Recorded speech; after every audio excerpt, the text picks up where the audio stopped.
Dana. Hello, hi. Thank you so much for speaking with me. Um, you're amazing. Oh, thank The you. show is amazing. Thank One you. of the things that I kind of love and everyone else loves about Loyal is just him and his character being so innocent. He's so young at the age of 90, Mhm. but he has so much beauty about him. But the thing is, he's well known. He's one of the popular characters. As an actor, what was it like portraying a character that's so beloved and making him your own? Uh, that's a really good question. I was very nervous. Mhm. I didn't, when I first auditioned for the role, I didn't know about the Wheel of Time until I got the role, and I did what everyone else would do. I googled the Wheel of Time, and then it all came up, and I was like, okay, this is huge. And then researching my character, I was like, okay, so he's one of the fan favorites, and I was like, okay, even more pressure. But I try not to, as an actor, I try not to think too much about that. Right, All I focus on and concentrate on is making sure that I do the best job that I can do.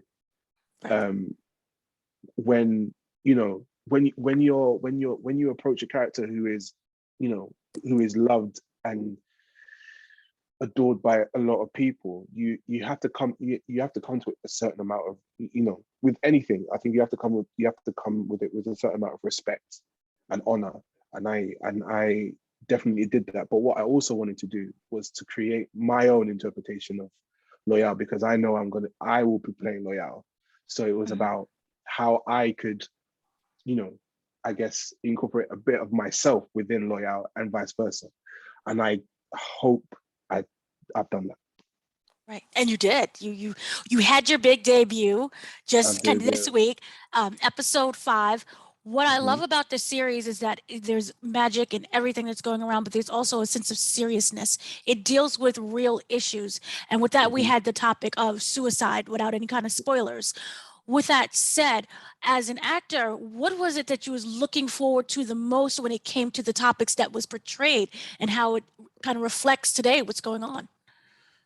I think it was really important for us to, one, stay true to the essence and to the spirit of the books, but two, also bring in a modern feel to today's world. We need to, what's so incredible is that what's so amazing about this show is the team, the team behind the scenes. We have someone like we have a showrunner in Rafe, who he is, a beautiful soul, and um he has got together a team of like many more beautiful souls who wanted to honor and pay tribute to all these beautiful cultures, but not just that, but to bring forth an essence of modern day, of the stuff that continues to happen now, and to sort of shed light on those, but not but not without taking away from the spirit of the Wheel of Time. And I think they pitched it just right, and we continue to do that throughout the course of season one into season two. So it's something that I'm really um honored and privileged to be a part of. Now, one of the things that I love, the character, he's rebellious, um, but he also has a sense of naivety. And going out in this world, the world doesn't operate with that same level that he does of looking towards the positive. How do you feel for this season, especially? Will those worlds collapse? Those worlds will come together and clash. What do you think that kind of where does Loyal get his strength from to remain that kind of pure goodness inside of him? I think it comes from his years.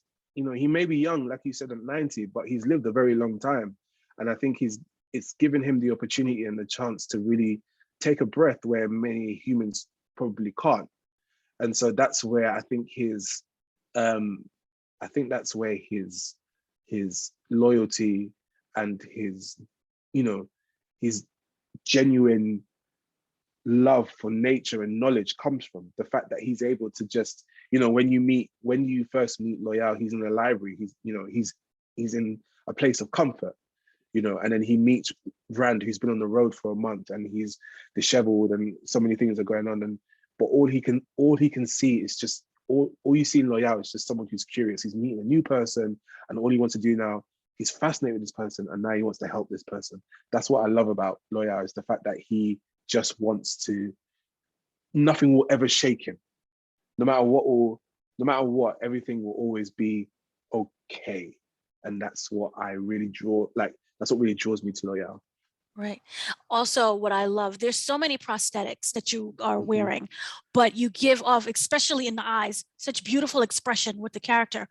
With those prosthetics, do you feel that it helps you build the character, or is it kind of just working extra hard for the people, the viewers, to kind of know what's kind of going on with you with all those expressions? I think it's a bit, it helps me, yes, but also I also have to work harder, and I think that helps. I think that helps me more as an actor. I want to be able to portray the emotions in my face, but then it's not always about trying to portray the emotions through the face, if that makes sense. I think it's just about exuding the spirit and the essence of Loial is the most important thing to me. Continues to be the most important thing for me. So the prosthetics have always been, I don't think it's ever been a hindrance. That's never been the case. I think if anything, it's been more of like an uplifter. It kind of helps me level up in terms of how I want to perform and how I should perform. Right. This is a huge ensemble TV show. Was there a particular kind of character or story that you would love to see Loial kind of sneak his way into? Maybe I'd love to see Loial spend more time with Lan. Yeah. I like that very much. And lastly, if you could describe Wheel of Time using just 3 words, what would you say? Oh, yeah.